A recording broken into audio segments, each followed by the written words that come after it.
அதாவது நேற்று பார்த்தோம்னால் கோயம்புத்தூரிலிருந்து திருப்பதி செல்லும் இன்டர்சிட்டி விரைவு ரயிலில் சித்தூர் பகுதியைச் சேர்ந்த 4 மாத கர்ப்பிணி ரேவதி என்ற பெண் பயணித்து வந்திருக்கின்றார். இந்த பெண் ரயிலில் பயணித்த இடம் பார்த்தோம்னால் பெண்கள் மட்டும் பயணிக்கக்கூடிய அந்த பெட்டியில் இந்த ரேவதி 4 மாத கர்ப்பிணி பயணித்து வந்திருக்கின்றார். அந்த பெட்டியில் ஒரு இளைஞர் ஒருவர் ஏறி இருக்கின்றார்.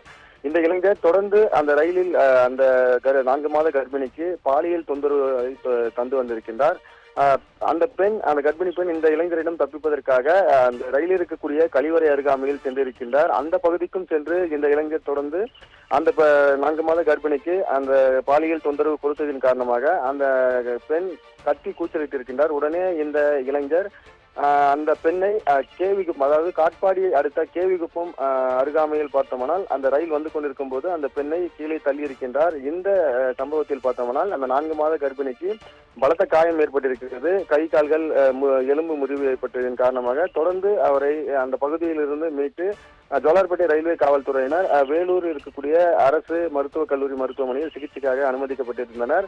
இந்த சம்பவம் குறித்து ஜோலார்பேட்டை ரயில்வே காவல்துறையினர் வழக்கு பதிவு செய்து இந்த சம்பவத்தில் ஈடுபட்ட நபர் யார் என்று தொடர்ந்து விசாரணை மேற்கொண்டு வந்தனர். அது மட்டும் இல்லாமல் இந்த ரயிலானது கேவிகுப்பத்திலிருந்து அடுத்த நிற்கக்கூடிய இடம் பார்த்தோம்னா காட்பாடி ரயில்வே நிலையம். அந்த நிலையத்தில் காட்பாடி ரயில்வே நிலையத்தில் நின்று அந்த பகுதியில் யார் யார் இந்த பெட்டியிலிருந்து இறங்கினார்கள், யார் யார் வெளியே சென்றார்கள் என்று அங்கு இருக்கக்கூடிய சிசிடிவி காட்சி பதிவின் மூலமாக ஆய்வு செய்தனர். அந்த ஆய்வில் பார்த்தோம்னால் கேவிகுப்பம் பகுதியைச் சேர்ந்த கேவிகுப்பம் இருக்கக்கூடிய பூஞ்சோலை பகுதியைச் சேர்ந்த ஏமராஜ் என்ற ஒரு இளைஞர் இந்த சம்பவத்தில் ஈடுபட்டிருப்பதாக காவல்துறையினர் அவர் முதற்கட்டமாக அவரை கைது செய்திருக்கின்றனர். மேலும் இந்த காயமடைந்த பெண் தற்போது மருத்துவமனையில் சிகிச்சை பெற்று வருவதன் காரணமாக இந்த சம்பவத்தில் ஈடுபட்ட நபர் இவரா என்று அவரிடம் விசாரிக்கப்பட்ட பிறகு இவர் மீது நடவடிக்கைகளை மேற்கொள்ளப்படும் என்று தொடர்ந்து தெரிவிக்கப்பட்டிருக்கின்றனர்.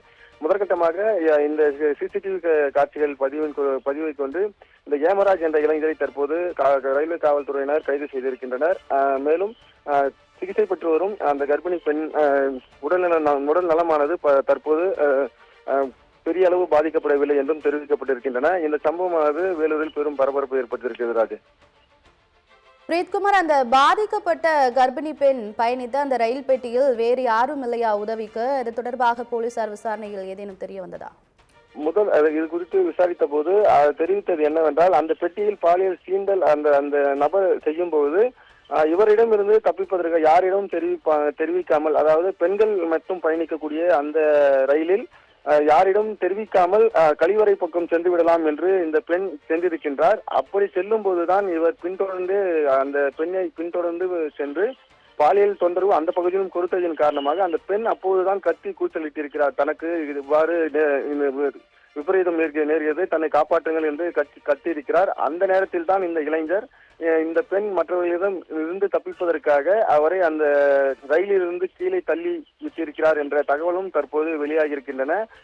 இந்த போலீசாரின் விசாரணைக்கு பிறகு இந்த ரயிலில் நடந்த உண்மை நிலவரங்கள் என்று என்னவென்று தெரிய வரும். தற்போது இந்த இளைஞரை கைது செய்த காவல்துறையினர் ஜோலார்பேட்டை ரயில்வே காவல் நிலையத்திற்கு அழைத்து சென்றிருக்கின்றனர். ஏனென்றால் இந்த காட்பாடி அடுத்து பார்த்தோம்னா ஜோலார்பேட்டை அந்த காவல் நிலையத்திற்கு உட்பட்டு வருகின்றன. ஆகவே காவல்துறையினரின் விசாரணைக்கு பிறகு இந்த நடந்த சம்பவத்தின் முழு விவரங்களும் தெரிய வரும்.